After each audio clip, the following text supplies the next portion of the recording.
Welcome to Jazz Time. Jazz Time is an online store that buys, sells, and trades authentic luxury watches. We make these videos so our customers can easily choose the best watch for themselves in the comfort of their own home. If you like this watch, click on the link in the description below to buy it at the lowest price anywhere online. Today, I'm going to be reviewing the Tudor Black Bay Chrono Black Dial reference M79360N-0001. I'm going to talk to you about the dial, the bezel, the case, the bracelet, the movement, try it on, and give you my thoughts. This is the Black Bay line, which is Tudor's most popular line of watches. They make many different kinds, and Black Bay is arguably, in my opinion, the best one.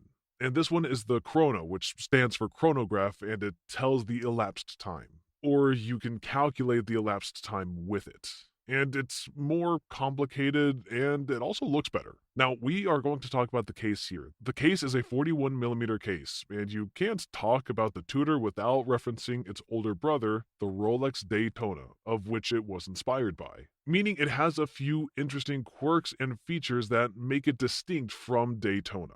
And in some ways, it could also even be considered better than Daytona in some ways. And we are going to talk about that. So naturally, the Daytona is made in black and white. The Tudor Black Bay Chrono also has a black version, which is what you see here, and the white version.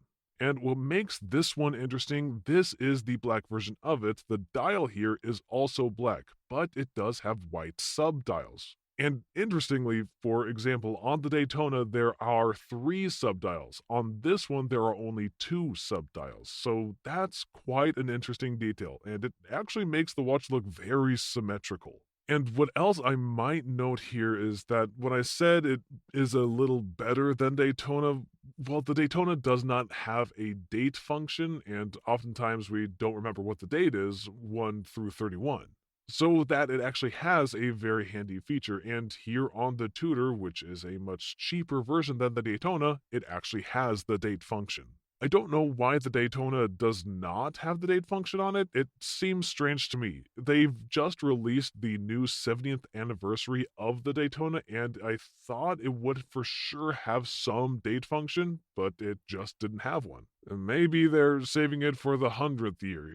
Who knows? Okay, at any rate, that's what makes, I think, the Tudor Black Chrono a little bit more special, or at least, at the very least, more useful. It can be worn every day, and you can check the date, and you can also check your lap time. Okay, and since we are talking about the dial here, the dial has these snowflake hands on the hour marker, which are very legible. And they carry the same hands-on through their black bays that I believe make the watch even more legible than the Daytona. On the Daytona, the hands are very skinny, and to be honest, at night times they're really difficult to read.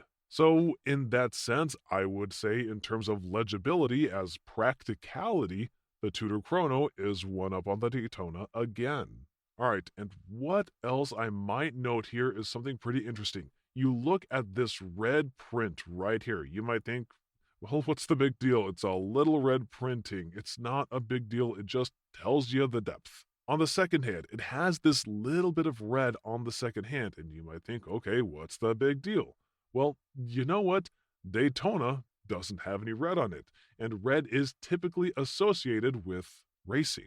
And the Daytona is a racing watch. You would think that Daytona would have it, but it just doesn't. But in fact, Rolex just released their 100th year Daytona watch. It's actually a 100th year of the Daytona race, and they're commemorating that. And it has a little bit of red on the bezel, which makes it very special. But that watch is 50,000 retail and is probably going to be trading upwards of 150 when it comes out. And this watch is only about $5,000. And by the way, if you do want to buy it at the lowest price anywhere online and cheaper than retail, go to jazztime.com or just click the link in the description below. You could buy this actual watch in my hand just by clicking on the link in the description below. Alright, which is actually why we are making this videos. I'm not making it for my health. I'm making it for you. When you're sitting at home watching this video and you want to buy this watch, you click on the link in the description below. It's that easy. You can do it right here on YouTube. Okay, so that's the dial. All right, let's go ahead and talk about the bezel. The bezel is a fixed 316L steel bezel. That means that what goes around the dial, that part is made of 316L steel, which is a very good steel. It's not quite as good as 904L steel, which is used in Rolexes, but the Tudor is not as expensive as Rolex, and hence the steel they use is not as expensive. It has a matte black anodized aluminum disc with a tachymeter scale and silver markings. It basically means that the insert is made of aluminum. Now, Rolex makes inserts out of ceramic, and the ceramic does not scratch and it does not fade with time. But let me tell you this, one benefit of the aluminum is that if you do happen to scratch it or hit it, you only dent the bezel. You don't actually chip the bezel. If you hit ceramic hard enough, you can actually crack the bezel. And I've actually seen that happen before on Daytona JMTs and Submariners. So that's also something to think about. Okay, now I've already mentioned that the case is 41 millimeters. The longest distance across the case going from the 4 o'clock to the 2 o'clock, that part is 41.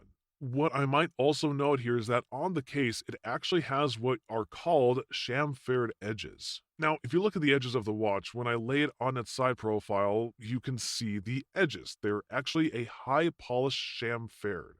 They're actually high polished chamfered, and you don't really see it on any Rolexes except the Rolex Deep Sea Challenge, which was actually just released in 2023, and that has the feature. It's usually a feature that you see in very expensive watches, but for some reason, Tudor has decided that they're going to make chamfered edges, which makes the watch look more luxurious and it adds more dimension to the watch. Okay, so let's move ahead and talk about the bracelet. The bracelet is a riveted steel bracelet with polished and satin finish and a folding clasp with a safety catch. And basically, what all of that means is normally it doesn't have all of these riveted edges. Now, if I turn it on its side, you look at the profile, you'll notice it has rivets in it. And that's actually paying homage to the old or the vintage Rolexes. And I wonder if they did that on purpose to pay homage to them because that's how the bracelets were made in the past. They're not made that way anymore, but Tudor has decided to keep it as a part of its heritage and to keep that line. So I think it looks quite cool. It's a very nice and subtle touch, and I'm very glad they did it. And the buckle here has the safety catch, and so that means that you have to flip the top open and then flip it open again so it doesn't accidentally come undone. Moving on, let's talk now about the movement. The movement is a manufactured caliber MT5813. It is COSC certified, it has a self-winding mechanical movement with a bidirectional rotor system, and it has a power reserve of 70 hours. So, here are my thoughts. If you like this watch, and if you want to buy it at the lowest price anywhere online, again, just click the link in the description below to buy it, which is why we're here. Now, if you want my thoughts specifically on this watch, let me try it on. I am 6 feet tall, 200 pounds. As you can see, it fits perfectly on my wrist. In fact, I think it looks quite fantastic. And now I would say that the Black Bay line is the most complicated, most sporty, and it's also one of the most expensive, and rightfully so. It does a lot of things. It tells the date, it tells multiple times. It also looks very cool. It looks like a Daytona, and it has, if you look at it, a very vintage look to it. And it is still a Swiss watch, and it comes with a very, very reputable brand. And at the price point right under 5,000 or right around $5,000, it's really hard to beat. What else is there? Maybe an Omega, maybe a starter Panerai or something, but for that price point where it's at, I think it's a very good sport watch. And if you're just getting into Swiss watches and you don't want to spend money on a Rolex, I think a Tudor is a very good alternative. And I do not see a lot of other competitors at this price point. So buy it at jazztime.com for the lowest price anywhere online. If you want to find out more about the watch you just saw in the video, you can just click below on Show More to see the full description. Then you can check the link next to model as seen in video, click on it and you will get to the proper page where you can see all the details. If you're watching on a mobile phone, you have to click on the arrow down on the right hand side below the video to see the full description. If you like this video, please give us a thumbs up. If you would like to share this video with your friends, you can use the share button below and share it on any platform you like. If you have questions, constructive feedback, want to tell us about some mistakes or misspeaks, just write a comment below. If you want to see more videos like this, you should subscribe to our channel and visit our channel page where you can find all the videos. And if you're interested in a specific watch brand, you can check out our playlists. If you want to check the price for a watch or want to buy one, remember at jazztime.com you always get a steep discount, so you should check the prices with us. If you want to know the price for a specific watch, just go to Google, type in JazzTime, plus the brand, model and the details you're interested in, and Google will find the right page for you. Thank you for watching.